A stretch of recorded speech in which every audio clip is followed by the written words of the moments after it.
Today on Across the Fence, we're all about goats. We'll learn about what it takes to keep goats and check in with two herds in Vermont that, yes, will certainly get your goat. Good afternoon and thanks for joining us. I'm Judy Simpson. Goats are having a moment. For a few years now, yoga with goats has become popular across the country, including in Vermont and New Hampshire. The internet is flooded with pictures and videos of baby goats wearing pajamas to screaming goats. One video a lot of people fall for is of a rare breed native to North America. Across the Fence's Keith Silva found a herd of these unusual goats in Vermont and filed this report.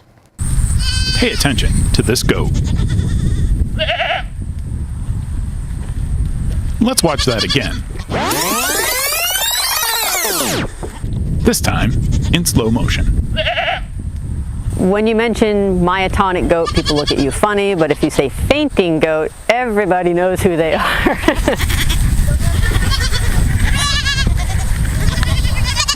Myotonic goats go by many names. Stiff goats, nervous goats, Tennessee fainting goats, and best of all, the Texas wooden leg.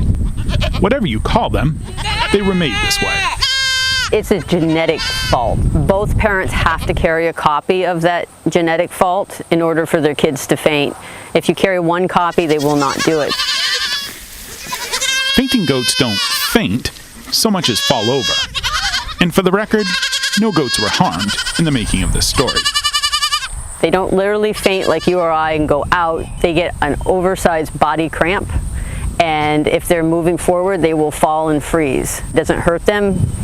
Goes 5 to 20 seconds. They get up, walk stiff-legged, and off they go and continue their day as normal. The older goats, they feel it coming on and they will brace themselves. They actually get into a stance where the legs all sprawled out, and rarely do they go over. The babies, it's game on. I mean, they'll be playing in midair and down they go and scream and flop like fish. They get used to it. They learn to feel that mechanism coming on, and they will start to brace themselves. Sherry Siebenaler has been raising fainting goats at Morgan Hill Farm in North Hero since 2008. She first learned about this rare goat breed as a child. I grew up on a dairy farm, so animals were always in my background. And as a kid, every kid that deals with animals usually wants a goat. I had a book and I opened it and there was this Tennessee fainting goat, and I was like, what on earth? And from that moment on, I was intrigued. I mean, that was many, many, many years ago. And I could not find any of them. There was absolutely nothing up in this northern hemisphere of the United States. They were all down south, and I couldn't afford to buy one and bring it up. I found some by accident in New York State. The doe had just had kids, and I looked at the lady and I said, oh my goodness, what are you doing with those? She said, I think I'm going to sell them. I said, sold. And we bought the 2 doelings, and that was the start of this 60-some-odd goat herd. Yes, lady. Fainting goats don't do so well in the wild for obvious reasons, which makes them the perfect breed for anyone gung-ho to get into the goat game. They are the quietest, easiest to handle goats in the world because goats are notorious for getting out of fencing. These goats literally cannot climb because they'll faint. They fall over, so they can't go leaping over fences and crashing through things. It's just not in their DNA. Laughs aside, these goats have a purpose: meat. It's another added benefit thanks to their DNA. When they faint, it acts kind of like a steroid. So they tense up, and what that does is when that happens, it builds muscle. Muscle is meat, and at the same time, it tenderizes it. I mean, it doesn't mean you're going to go out and scare your goat every day.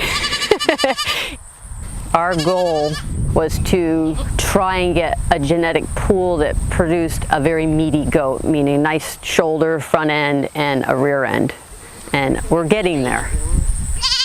Siebenaler is currently enrolled in a USDA program she hopes will eventually allow her to sell her goats overseas. For now, she markets the meat along with goat's milk soap that she makes at local craft shows and through word of mouth. The goats are only one of the animals Siebenaler cares for. She also raises purebred Labrador retrievers and colored Morgan horses, for whom Morgan Hill Farm gets its name. For Siebenaler, raising animals is a way to manage stress and keep a connection to the land. I wake up in the morning and think I'm crazy. I'll admit it. But I walk out here in the morning, and when the goats see me, it's like your kids. They all talk to me. They all want to come up to the fence. They all want to say hello. And in this crazy world that we live in, it's so much nicer to just walk out here and know I'm appreciated. We could all use more stress relief and comic relief in our lives. And that's nothing to kid about. Come on, go to goat! In North Hero, I'm Keith Silva with Across the Fence. Go goats!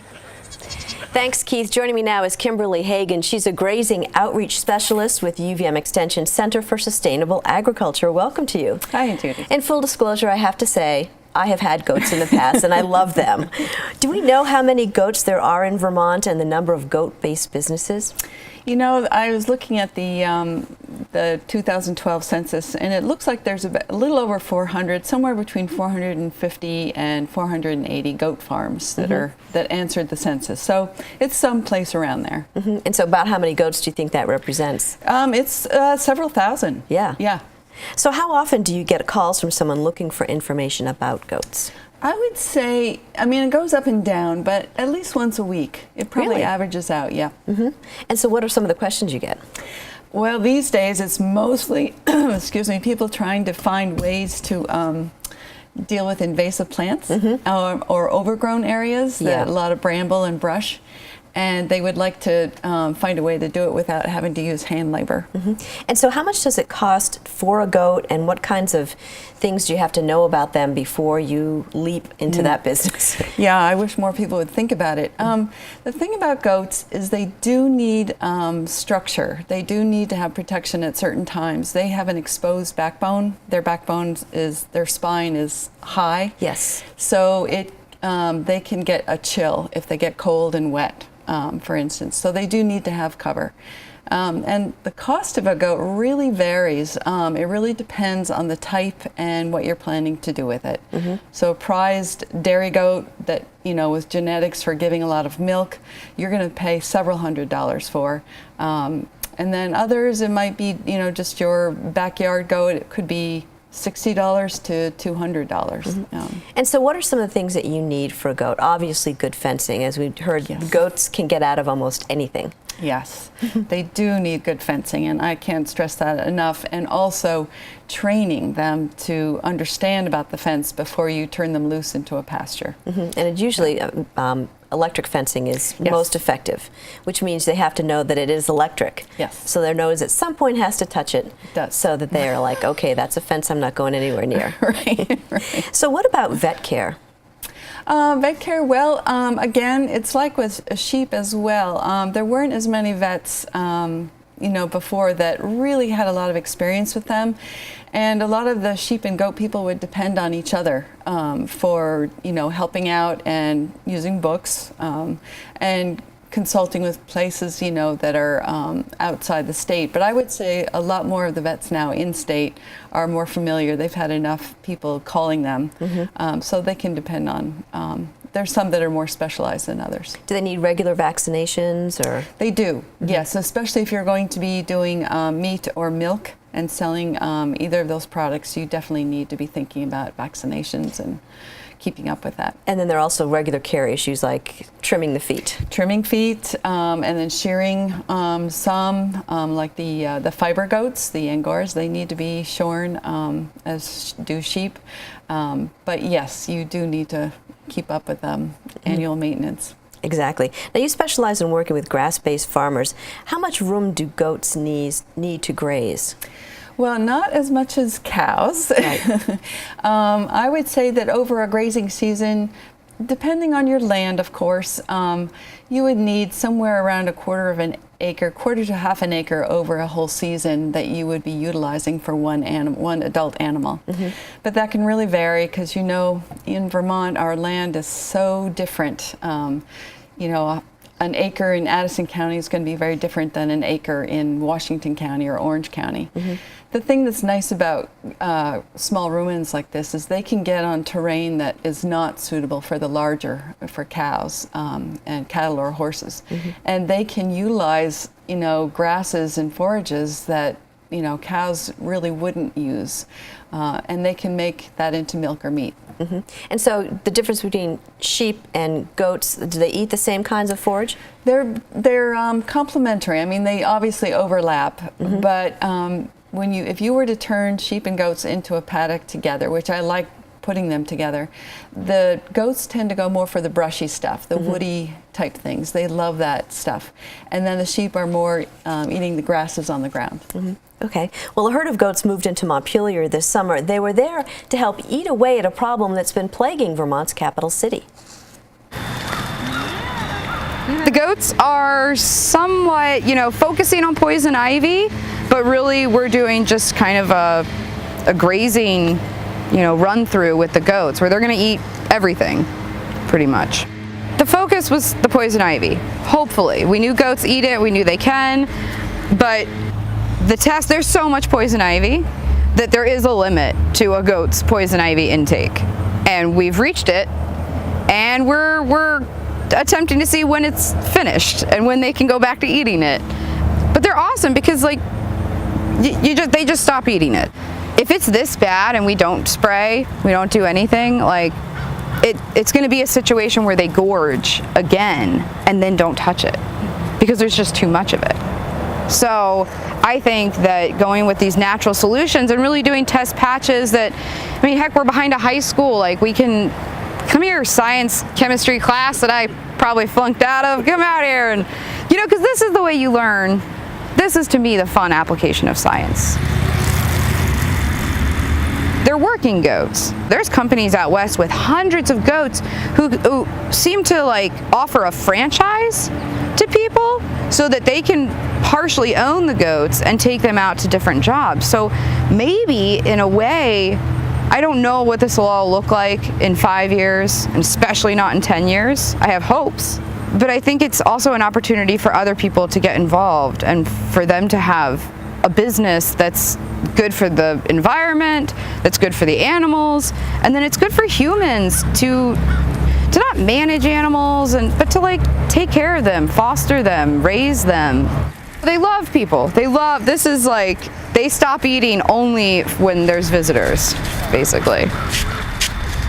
When this gets done and we take up the fences and you bring your goats back, what are you going to do with the goats? Wash them. I'm just gonna, like, Tyvek suit myself out and wash them with, like, apple cider vinegar, baking soda. I mean, we're gonna have, like, a whole day, the car, everything.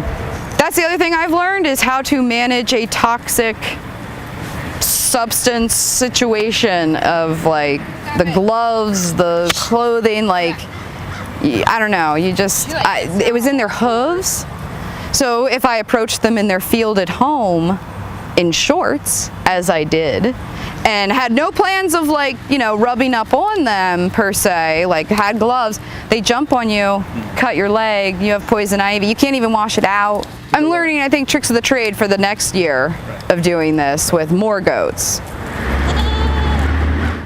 Our thanks to Mary Beth and her 3 goats, Ruth, Bader, and Ginsburg. If you're just joining us, I'm talking with Kimberly Hagan of UVM Extension's Center for Sustainable Agriculture. Now, Kimberly, you were instrumental in helping Mary Beth get this project off the ground. What were you hoping to accomplish?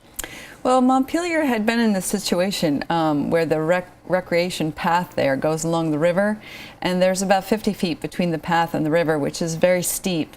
And for them, it's too difficult for a crew to go in there to try and weed whack, you know, the poison ivy. And much of it is poison ivy. There's some other, lots of other, there's trees and shrubs too, honeysuckle, buckthorn, all these. And it's all invasive, a lot of invasive species that I get a lot of requests for. But the public had asked that they not spray it with herbicides because people use that path and they didn't want to be exposed to it, and a lot of folks were afraid of the river being right there. So they called me and said, help. So I said, well, I'm willing to help, make this grazing experiment happen and see if we can, see what it does. So I found this Mary Beth who was interested in trialing, and it was just an experiment to see how it would go. I think we were all excited about it, and I feel pretty happy about it. I think what we all realize is it's going to take more than just 3, of course. Right, so work continues. And work continues. For more information about goats or grazing, you can contact Kimberly at UVM Extension Center for Sustainable Agriculture. There you can also find resources for improving pasture with livestock and links to the Vermont Sheep and Goat Association. That's our program for today. Thanks for joining us. I'm Judy Simpson. I'll see you again next time on Across the Fence.